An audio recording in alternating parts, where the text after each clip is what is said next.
श्री जगन्नाथ भगवान का प्राकट्य का मूल स्थान तो द्वारिका ही है। ये जो जगन्नाथ जी का स्वरूप आप देख रहे हैं, ये कहां प्रकट हुए? यहीं तो प्रकट हुए। कथा सबको पता है, जिनको नहीं पता फिर सुनो। यहीं द्वारिका में भगवान की सब पटरानियां, उनकी एक इच्छा रहती है कि हमको कृष्ण लीला सुननी है, हमको मथुरा की लीला सुननी है, हमको वृंदावन की लीला सुननी है। देव की मैया के पास जा नहीं सकती, क्योंकि देव की मैया ने तो ब्रज लीला देखी नहीं, वो तो कारागृह में रही हैं। द्वारिका में केवल 3 लोग ऐसे हैं जिन्होंने ब्रज लीला का दर्शन किया है। कौन? पहले तो स्वयं श्री कृष्ण, दूसरे श्री बलराम जी, और तीसरी बलराम जी की माताजी रोहिणी मैया। इन तीनों ने ही केवल ब्रज का दर्शन किया, ब्रज लीला का। बाकी यदुवंशियों में किसी ने दर्शन नहीं किया। अब कृष्ण पटरानियां ठाकुर जी के पास जाती हैं कि हमें ब्रज लीला सुनाओ, तो ठाकुर जी तो आंख बंद करके और महाराज यहां से आंसू निकलने लगते हैं। रुक्मणी जी बोली नहीं नहीं नहीं सुननी, आप रहने दो, मत सुनाओ। बलराम जी से सब संकोच खाती हैं, क्योंकि वो जेठ जी हैं, उनसे कैसे पूछें। तो बची एक रोहिणी मैया। तो सारी कृष्ण पटरानियां रोहिणी मैया के पास गई, बोले मैया हमको ब्रज की लीला सुनाओ, हमें सुनाओ ना, ठाकुर जी कैसे चोरी करते, यशोदा मैया के संग कैसे व्यवहार करते, गोपियों के संग कैसे रास करते, यमुना जी में कैसे स्नान करते, सारी लीला सुनाओ ना। रोहिणी मैया बोली मैं सुना तो दूंगी, लेकिन याद रहे कृष्ण बलराम नहीं सुने, क्योंकि अगर उनने सुन ली तो बड़ी दिक्कत हो जाएगी। अब सब पत्नियां आपस में कहने लगी कौन रखवाली करेगा द्वार की। ऐसी सभा थी, उसमें सब बैठी थी, अब एक भी उठ के नहीं जाए। बोले हम भी सुनेंगे, हम क्यों जाएं बाहर, हम तो सुनेंगे भीतर बैठ के।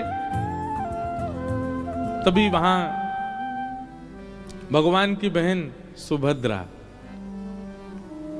सब भाभियों ने मिलके अपनी ननद सुभद्रा को ही पकड़ा।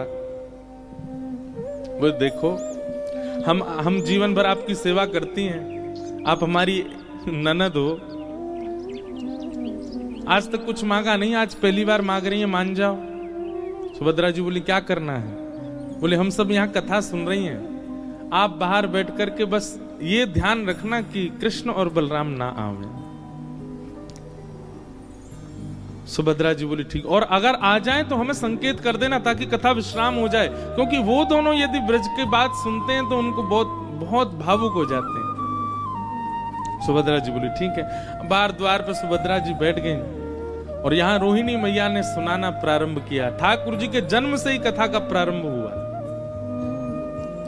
भगवान की सब पटरानियां बैठ के सुन रही हैं ठाकुर जी की ब्रज लीला, बाल लीला, घुटमुन चलवे की लीला, नृत्य करवे की लीला, उंगली पकड़ के यशोदा मैया के संग कैसे चलते हैं ठाकुर जी, दांत निकर के आ रहे हैं, बेड़ी चोटी बना लेते हैं, बलराम जी और ठाकुर जी की लड़ाई होती है, सारी लीलाएं सब मैया सुना रही हैं। सब पटरानियां नेत्र बंद करके सुन रही हैं। लेकिन सुनाते सुनाते जैसे ही ब्रज से मथुरा गमन की लीला प्रारंभ हुई, रोहिणी मैया के नेत्र सजल हो गए, सब पटरानियों के नेत्र सजल, और केवल सजल नहीं हुए, ऐसी स्थिति हो गई कि नेत्रों के साथ साथ अश्रुबिंद के साथ साथ तन का अंग भी पिघलने लगा। प्रेम की अवस्था, प्रेम की 10 अवस्थाएं होती हैं। स्टेज कितनी है? 10। मैं और आप सब और यहां बैठे जितने भी लोग हैं, हम लोग प्रेम की पहली अवस्था का भी अनुभव नहीं कर सकते। अगर इन प्रेम की 10 अवस्थाओं का अनुभव करना है तो श्री नारद भक्ति सूत्र ग्रंथ है, वहां पर उन्होंने इसका वर्णन किया। आज के युवा तो सुनेंगे तो हंसेंगे, और ये प्रेम है। प्रेम की वो अवस्थाएं, हम आप जो करते हैं ना संसार में, वो प्रेम है ही नहीं है, वो स्वार्थ है। उसको प्यार कह सकते हैं, उसको स्वार्थ कह सकते हैं, प्रेम नहीं है। प्रेम का कोई पर्यायवाची नहीं, प्रेम का कोई और शब्द नहीं, प्रेम प्रेम है बस। प्रेम की 10 अवस्थाएं होती हैं। उसमें पहली अवस्था, मैंने एक आध बार कथा में पूरी विस्तार से 10 अवस्थाओं पर भी बोला हूं। एक जगन्नाथ रसामृत कथा हुई थी हिसार में, वहां प्रेम की 10 अवस्थाओं पर चर्चा की थी। तो प्रेम की जो 10वीं अवस्था होती है, आज अवकाश भी नहीं है हमको कई प्रश्नों के उत्तर भी देने, और आप सबकी वेशभूषा ऐसी है कि आप सब उत्सव मनाने के लिए बैठे हो। प्रेम की अवस्था की अगर चर्चा होने लगी तो रोने लग जाओगे। यहाँ समुद्र तो खारा है ही, ये सत्व होटल में भी खारापन आ जाएगा, सबके नेत्र के अश्रुबिंद, इसलिए उस विषय में ज्यादा प्रवेश करना नहीं। प्रेम की 10वीं अवस्था क्या होती है कि व्यक्ति का विरह इतना हो जाता है अपने प्रेमी के लिए कि वो रोते रोते रोते रोते रोते रुदन करते करते अश्रु तो सूख जाते हैं, फिर प्रत्येक रों रुदन करता है और प्रत्येक रों के रुदन में एक एक अंग बहने लग जाता, पिघलने लगता मोम की तरह। उस अवस्था में सब पहुंच गए। इतने में ही बाहर बैठी सुभद्रा, उनके नेत्रों से भी अश्रुधार गिर रही हैं और वो भी रुदन कर रही हैं। इतने भाव विह्वल हो गए सब कि तभी वहां कृष्ण बलराम का आगमन हुआ और किसी को पता ही नहीं चला। बाहर सुभद्रा भी नेत्र बंद करके बैठी, वो भी नहीं पहचान पाई कि ठाकुर जी आ गए। उनको रोकना था, भीतर बता देना था कि ठाकुर जी आ गए, कथा विश्राम करो, पर इतनी भाव में चली गई कि बता ही नहीं पाई। तभी ठाकुर जी ने देखा ये सुभद्रा क्यों रो रही है और ये भीतर से ऐसे जल का प्रवाह क्यों आ रहा है। ठाकुर जी ने जैसे कान लगा करके सुना तो श्री रोहिणी मैया ब्रज लीला सुना रही हैं और सब गोपियां रो रही हैं, सब भगवान की पटरनियां रुदन कर रही हैं। ठाकुर जी ने मन में विचार किया, भीतर गया तो कथा में विक्षेप होगा, यहीं बैठ जाओ। और सुभद्रा जी के एक तरफ श्री द्वारिकाधीश और दूसरी तरफ श्री बलभद्र जी बैठ गए। आप जगन्नाथ जी में देखेंगे कि सुभद्रा जी की भुजाएं ऐसे नहीं हैं। जब जगन्नाथ जी का दर्शन करोगे तो ये जो 2 भुजाएं सुभद्रा जी के बगल में हैं, ये ठाकुर जी की ही हैं, एक ठाकुर जी की, एक बलराम जी की। सुभद्रा जी की भुजाओं का ऐसे दर्शन नहीं है। क्यों? क्योंकि ब्रज लीला में सुभद्रा भी तो नहीं है। जब ब्रज का भाव सुनते सुनते सुनते सुनते ठाकुर जी इतने व्याकुल हो गए कि ठाकुर जी की दोनों भुजाएं खड़ी हो गईं और मानो भगवान भुजा पसार करके कह रहे हो, अरे भैया कोई ब्रजते मेरे ब्रजवासीन को ले आओ, मेरो मधुमंगल श्रीदामा तन सुखा मन सुखा धन सुखा, मेरे नंद बाबा, मेरी यशोदा मैया, कोई उनको लेकर के आओ, मेरे हृदय से लगाए दो, मुझको ब्रजवासीन की बहुत याद आ रही है। ऐसा कहते कहते ठाकुर जी की भुजा खड़ी हो गई और यहाँ बलभद्र जी की भुजा भी पसर गई और तभी प्रेम की 10वीं अवस्था आई और श्री ठाकुर जी के नेत्र पिघलने लगे, नासिका पिघलने लगी, कान पिघल गए, हाथ पिघल गए, पैर पिघल गए, सर्वांगीण अंग पिघलने लगा ब्रजवासियों के प्रेम में, याद में। ये दृश्य देख करके देवलोक में हाहाकार मच गया, ये क्या हो रहा है। तभी सब देवताओं ने नारद जी को भेजा, जाइए जाकर के कैसे भी ठाकुर जी पूरे सर्वांगीण पिघल जाएंगे, नदी बन जाएंगे, आप जाकर के कुछ कीजिए। बंधुओं एक बात कहें, परब्रह्म परमात्मा वो किसी बंधन में नहीं है, वो सबसे मुक्त हैं, बल्कि उनकी शरण में आने वाले अपने बंधनों से मुक्त हो जाते हैं। पर वो परमात्मा भी प्रेम के बंधन में तो बंधता है।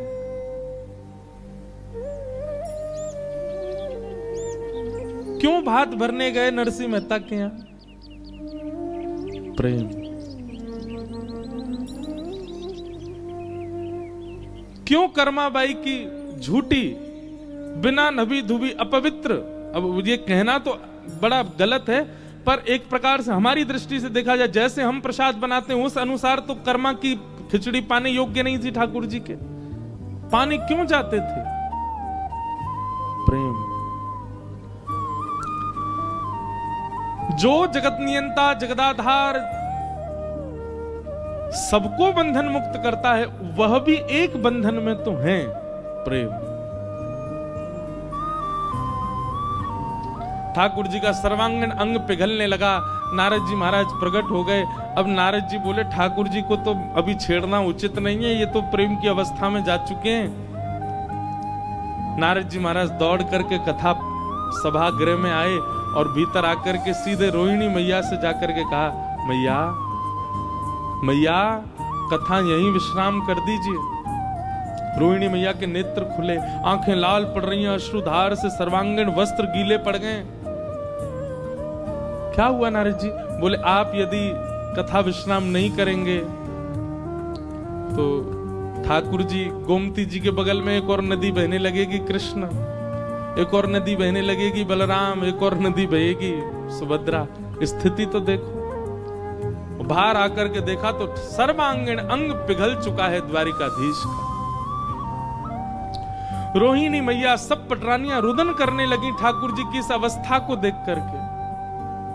श्री जगन्नाथ भगवान की पलकें भी नहीं है, ये भी पिघल गई, इसलिए हमेशा आंख ऐसी खुली रहती है उनकी। राधा ऐसे नेत्र क्यों हैं? ऐसे अधर क्यों है ठाकुर? में संशय होता है, हम ठाकुर जी से प्रेम करते हैं कि ठाकुर जी भक्तों से प्रेम करते हैं? प्रेम हम करना ही नहीं जानते, ठाकुर जी ही करते हैं।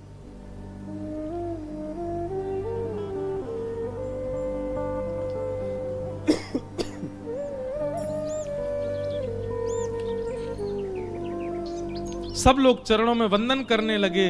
रोहिणी मैया क्षमा मांगने लगी, अरे मेरे लाला जी मैंने कहा कर दियो, अरे मेरो ऐसी भावना नहीं मेरे अंदर कि मेरो लाला ऐसा है जाएगो। अंक में भरने लगी ठाकुर जी को, बलभद्र जी को, सुभद्रा जी को।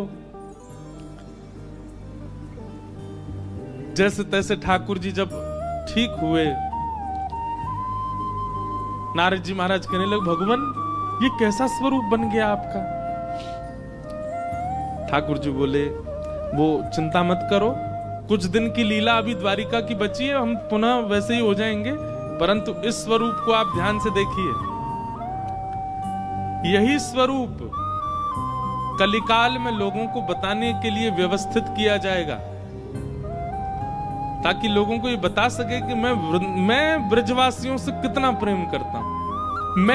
मेरे भक्त परायण, मेरे परायण जो होते हैं उनके प्रति मेरा प्रेम कैसा है, उसके लिए नारद जी स्वरूप को संभालिएगा।